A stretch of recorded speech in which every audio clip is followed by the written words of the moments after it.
तो कहानी की शुरुआत यांग नाम के एक योद्धा को दिखाते हुए होती है जो सैट फ्लूट नाम के एक कबीले का सदस्य था। यहाँ पर यांग उनके दुश्मन कबीले के मास्टर को मारने आया हुआ था। पहले तो यांग दुश्मन कबीले के योद्धाओं को एक ही बार में मार गिराता है और फिर उस कबीले के मास्टर को भी बड़ी आसानी से मार डालता है। तभी यांग को यहाँ पर दुश्मन कबीले के मास्टर की एक छोटी सी बच्ची दिखती है जिसे यांग मारने का सोचता है, लेकिन उस बच्ची की खूबसूरत स्माइल देखकर उसका दिल पिघल जाता है। अब क्योंकि यांग के दिल में इतनी भी नफरत नहीं भरी थी कि वो एक छोटी सी बच्ची को मार दे, इसलिए वो उस बच्ची को लेकर वहाँ से जाने लगता है। यांग जानता था कि उसके अपने कबीले यानी सैट फ्लूट के योद्धा उस बच्ची को मार डालेंगे क्योंकि वो दुश्मन कबीले के मास्टर की बच्ची थी। लेकिन जैसे ही वो कुछ दूर जाता है तो वहाँ पर उसके अपने कबीले के योद्धा उस बच्ची को मारने का प्रयास करते हैं और यहीं पर उस छोटी सी बच्ची को बचाने के लिए यांग को अपने ही लोगों की जान लेनी पड़ती है। वो एक एक करके अपने कबीले के योद्धाओं को मारकर वहाँ से अमेरिका के एक छोटे से शहर लॉर्ड में अपने पुराने दोस्त स्माइली के पास जाने के लिए निकल पड़ता है। कुछ दिनों बाद आखिर वो लॉर्ड सिटी में पहुंच जाता है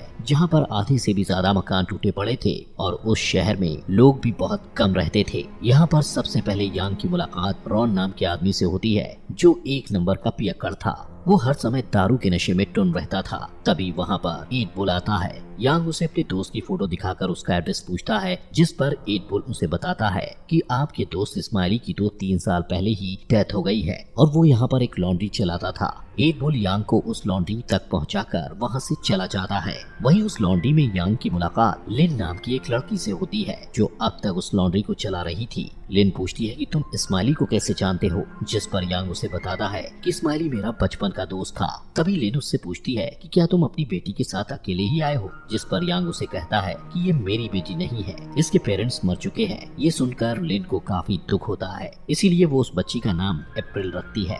लिन उसे कहती है कि तुम यहाँ पर रह सकते हो, लेकिन तुम्हें लॉन्ड्री के काम में मेरा हाथ बटाना पड़ेगा। यांग कहता है कि मुझे ये काम नहीं आता, जिस पर लिन कहती है कि कोई बात नहीं, मैं तुम्हें लॉन्ड्री का काम सिखा दूंगी। अगले दिन यांग उस लॉन्ड्री में बैठा होता है कि तभी वहाँ कुछ लड़के आकर उसको कपड़े धोने के लिए देते हैं और साथ ही उसका काफी मजाक भी उड़ाते हैं। लेकिन उनको ऐसा करते देख ईद बुल वहाँ आकर उनको वहाँ से भगा देता है और यांग को खाना खिलाने के लिए अपने साथ ले जाता है। रास्ते में यांग लिन को निशानेबाजी की प्रैक्टिस करते देखता है और फिर वो सभी खाना खाने के लिए आगे चले जाते हैं। अब ऐसे ही यांग धीरे धीरे खुद को यहाँ के माहौल के हिसाब से ढालने लगता है। वो लिन के साथ लॉन्ड्री में हेल्प करवाता है, उन लोगों के साथ खेलता कूदता है और इतना ही नहीं, वो इस बंजर रेगिस्तानी जमीन पर फूलों का बगीचा भी बनाने लगता है जिसमें सभी उसकी मदद भी करते हैं और कुछ महीनों बाद उसके बगीचे में बहुत सारे फूल भी उग जाते हैं। वहीं सभी लोग उस छोटी बच्ची अप्रैल को बहुत प्यार करते थे। यहाँ पर रहते हुए अब यांग को समझ आ जाता है कि किसी भी चीज को मिटाना कितना आसान होता है, लेकिन वहीं उस चीज को बनाने में बहुत ज्यादा मेहनत और टाइम लगता है। एक दिन जब यांग ईद बुल के साथ कार्ड्स खेल रहा होता है तो वो लिन को 1 साल के बच्चे की कब्र पर फूल चढ़ाता देखता है, जिससे वो ईद बुल से पूछता है कि वो किसकी कब्र पर फूल चढ़ा रही है, जिससे ईद बुल उसे लिन के बारे में बताता है कि जब लिन 16 साल की थी तो एक कर्नल नाम का डाकू अपनी गैंग के साथ इस शहर में घुसकर लोगों को लूटता और मारता था। उस डाकू की एक सबसे गंदी हरकत ये थी कि वो शहर में जितनी भी लड़कियां होती थी उनको एक कतार में खड़ा करके उनके दांत चेक करता था और जिस लड़की के दांत साफ सुथरे और पूरे 32 होते थे उसके साथ वो जबरदस्ती करता था। ईद बुल बताता है कि उस दिन कर्नल ने अपनी प्यास बुझाने के लिए लिन को चुना था। वहीं लिन के माँ बाप और उसके छोटे भाई को कर्नल के लोगों ने पकड़ रखा था। अब जब लिन को कर्नल के पास ले जाया जाता है तो मौका पाकर लिन वहीं पर पक रहे गर्म तेल वाले खाने को कर्नल के मुंह पर फेंक कर वहाँ से भागने लगती है। इस बात से कर्नल आग बबूला होकर बाहर आता है और भागती हुई लिन पर गोली मारकर उसे नीचे गिरा देता है, जिससे लिन के फादर उसके पास भागते हैं, लेकिन तभी कर्नल उन्हें शूट करके मार देता है और फिर लिन की माँ और उसके छोटे भाई को भी मार देता है। ये सब लिन की आंखों के सामने हो रहा था। इसके बाद कर्नल अपने आदमियों के साथ वहाँ से चला जाता है। इसके साथ ही ईद बुल बताता है कि इसके बाद जब हम लिन के परिवार को दफनाने गए थे तो लिन की सांसें उस वक्त चल रही थी, जिससे हम उसे घर ले आए और धीरे धीरे वो ठीक हो गई। लेकिन तभी से लिन ने ये ठान लिया कि अब वो कर्नल को मारकर अपने परिवार और उन सभी लड़कियों का बदला लेगी जिनके साथ कर्नल ने जबरदस्ती की थी। कुछ देर बाद यांग फिर से देखता है कि लिन निशानेबाजी की प्रैक्टिस कर रही है, लेकिन उसका निशाना टारगेट पर नहीं लग रहा होता, जिस वजह से वो निराश हो जाती है और कहती है कि मैं कभी भी एक अच्छी निशानेबाज नहीं बन पाऊंगी। जिस पर यांग उसे निशानेबाजी सिखाने के लिए उसकी आंखों पर पट्टी बांधकर उसके सामने टारगेट बनकर खड़ा हो जाता है और कहता है कि अपने टारगेट की मामूली से मामूली हरकत को गौर से सुनो और फिर टारगेट पर अटैक करो, जिससे लिन बड़े ही ध्यान से अपने टारगेट यानी यांग पर अटैक करती है। लिन देखती है कि उसका हर एक निशाना सही लगा है, जिससे वो काफी खुश हो जाती है और यांग के पास जाकर उसका शुक्रिया करती है, क्योंकि जिस चीज को वो काफी समय से करने की कोशिश कर रही थी वो यांग ने उसे चंद मिनटों में सिखा दी थी। उसी रात लिन यांग को बताती है कि स्माइली ने तो मुझे तुम्हारे बारे में बता दिया था कि तुम सैट फ्लूट कबीले के योद्धा हो और एक दिन तुम यहाँ पर जरूर आओगे। वो पूछती है कि आखिर तुम सैट फ्लूट कबीले में शामिल क्यों हुए, जिस पर यांग बताता है कि बचपन में एक दिन जब मेरे पिता के साथ हमारे खेत पर मैं काम कर रहा था, तब वहाँ पर एक कबीले का योद्धा आया और उसने अपनी तलवार की धार चेक करने के लिए मेरे पिता की मेरी आंखों के सामने गर्दन धड़ से अलग कर दी, और उसी दिन से मैंने दुनिया का सबसे ताकतवर योद्धा बनने का निर्णय लिया। इसके बाद यांग लिन को अपनी तलवार दिखाता है जो मियान के साथ पूरी तरह से सील की हुई थी। यहाँ पर यांग लिन को अप्रैल के बारे में सब सच बता देता है और कहता है कि अगर मैंने इस तलवार को मियान से बाहर निकाला तो इस तलवार से मैंने जितने भी लोगों को मारा है उन सभी की रूहें रोने लगेंगी, जिनकी आवाज सुनकर मेरे अपने कबीले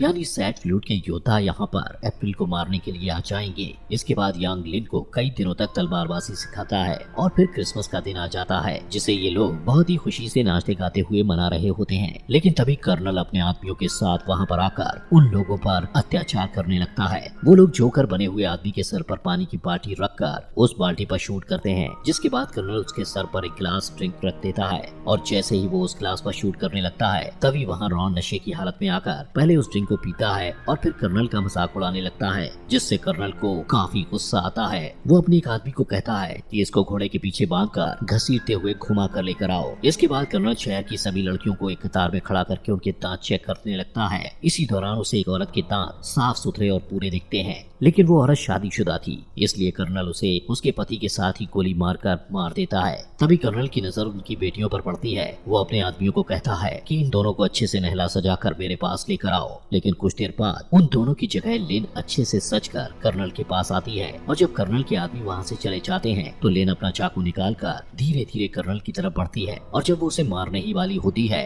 तो कर्नल पहले ही उस पर गन पॉइंट करके खड़ा था। कर्नल उसे बताता है कि मैं तेरी सुगंध सूंघकर ही समझ गया था कि तू वही 16 साल पहले वाली लड़की है। वहीं ईट बुल भागता हुआ यांग के पास जाकर उसे बताता है कि लिन अकेले ही कर्नल को मारने चली गई है। अब लिन को बचाने के लिए यांग को आखिरकार अपनी म्यान तलवार से बाहर निकालनी ही पड़ती है, जिससे सैट फ्लूट के मास्टर को यांग के बारे में पता चल जाता है और वो बड़ी तेजी से अपने योद्धाओं के साथ उसकी तरफ जाने लगता है। वहीं लिन को कर्नल के आदमियों ने पकड़ रखा था और कर्नल लिन के साथ जबरदस्ती करने ही वाला होता है कि तभी यांग वहां आकर उन सबको अपनी तलवार से गाजर पूली की तरह काटकर कर्नल को मारने लगता है। तो लिन उसे कहती है कि इसे मैं अपने हाथों से मारूंगी। उन दोनों की इस बातचीत का फायदा उठाकर कर्नल लिन को ढाल बनाकर विंडो से नीचे कूद जाता है और अपने घोड़े पर सवार होकर वहां से भागने लगता है। तभी लिन उस पर जोर से चाकू फेंककर उसे वहीं मार गिराती है, लेकिन ये लोग देखते हैं कि ये कर्नल नहीं है और कर्नल उनको चकमा देकर वहां से भाग गया है। इसके बाद यांग लिन को कहता है कि मेरी तलवार म्यान से बाहर निकल चुकी है, इसलिए मेरे कबीले के लोग यहाँ पर किसी भी वक्त आते ही होंगे,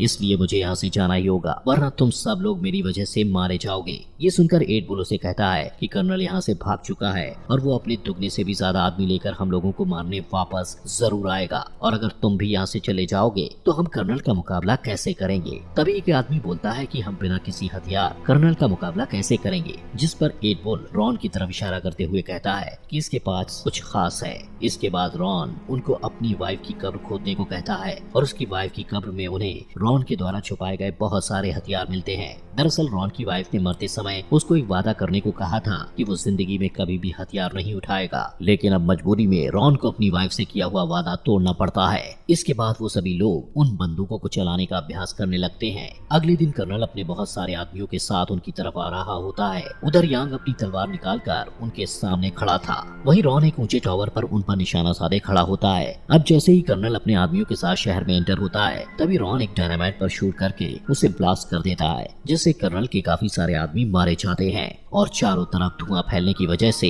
यांग कर्नल के आदमियों को मारने लगता है। वहीं रॉन भी कर्नल के आदमियों पर शूट कर रहा होता है, जिससे कर्नल अपने आदमियों को रॉन को मारने के लिए टॉवर पर भेजता है। लेकिन कर्नल के आदमियों के वहां पहुंचने से पहले ही रॉन रस्सी के सहारे वहां से नीचे उतर जाता है। तभी उस जगह पर रॉन का लगाया हुआ डायनामाइट ब्लास्ट हो जाता है, जिससे कर्नल के कुछ आदमी मर जाते हैं। इसी बीच वहां सैड फ्लूट का मास्टर सैड फ्लूट के योद्धाओं के साथ एंट्री करता है, जिन्हें देखकर सभी डर जाते हैं। यांग लिन और 8 बुल को कहता है कि अप्रैल को लेकर किसी महफूज जगह पर जाओ। इसके बाद सैड फ्लूट के लोग उन लोगों पर हमला कर देते हैं। वहीं कर्नल के लोग शहर के लोगों के साथ सैड फ्लूट के योद्धाओं को भी शूट करने लगते हैं। लेकिन सैड फ्लूट के लोग इतने थे कि वो कर्नल के लोगों को अपनी तेज तर्रार तलवारों से काट रहे होते हैं। वहीं सैड फ्लूट के योद्धा अप्रैल को मारने के लिए उनके पीछे भागते हैं, जिससे यांग लिन और अप्रैल को बचाने के लिए उनके पीछे भागता हुआ अपने ही कबीले के योद्धाओं से लड़ता है और एक एक कर उन्हें मार रहा होता है। यांग को इस तरह से लड़ता देख सैड फ्लूट का मास्टर उस पर बहुत ज्यादा गुस्सा होता है।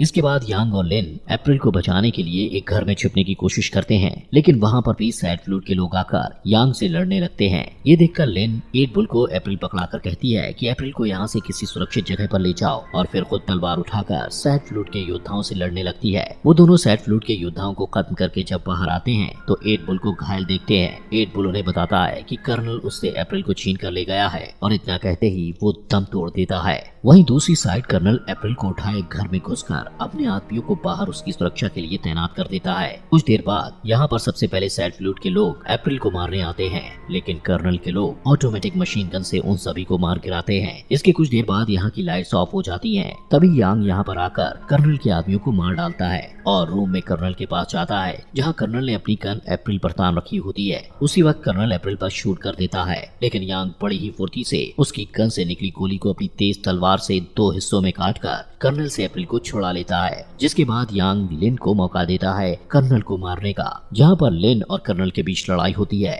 यहाँ पर पहले तो लिन कर्नल के पैर को तलवार से काट देती है, और जब वो नीचे गिर जाता है तो तलवार से उसे मार डालती है। इसके बाद जब वो दोनों रूम से बाहर आते हैं तो उन्हें सामने सैड फ्लूट मास्टर खड़ा दिखता है, जो यांग को कहता है कि तुम्हें इस दुश्मन कबीले के मास्टर की बच्ची को अपने हाथों से मारना होगा। लेकिन यांग ऐसा करने के बजाय अपने गुरु यानी सैड फ्लूट मास्टर से फाइट करने के लिए तैयार हो जाता है। यहाँ पर उन दोनों में भयानक तलवारबाजी होती है। सैड फ्लूट मास्टर यांग को काफी तगड़ी टक्कर देता है, लेकिन आखिर में यांग सैड फ्लूट मास्टर का गला काट देता है। वहीं मरने से पहले सैड फ्लूट मास्टर यांग से कहता है कि तुम इस बच्ची को जहाँ पर भी लेकर जाओगे, सैड फ्लूट के योद्धा तुम्हें ढूंढ कर मार डालेंगे। इसके बाद यांग लिन के पास आता है, जो अप्रैल को गोद में उठाए हुए थी। यांग लिन को कहता है कि अप्रैल का ख्याल रखना, क्योंकि मैं यहाँ से हमेशा के लिए जा रहा हूँ, क्योंकि सैड फ्लूट के लोग सिर्फ मेरी तलवार के जरिए मुझ तक पहुँच सकते हैं। इतना कहते हुए यांग उन सबसे बहुत दूर निकल जाता है। कुछ महीनों बाद वो एक बर्फीली जगह पर रह रहा होता है। तभी वहाँ सैड फ्लूट के योद्धा आ जाते हैं, जिससे यांग भी अपनी तलवार म्यान से बाहर निकालकर उनसे लड़ने के लिए तैयार हो जाता है।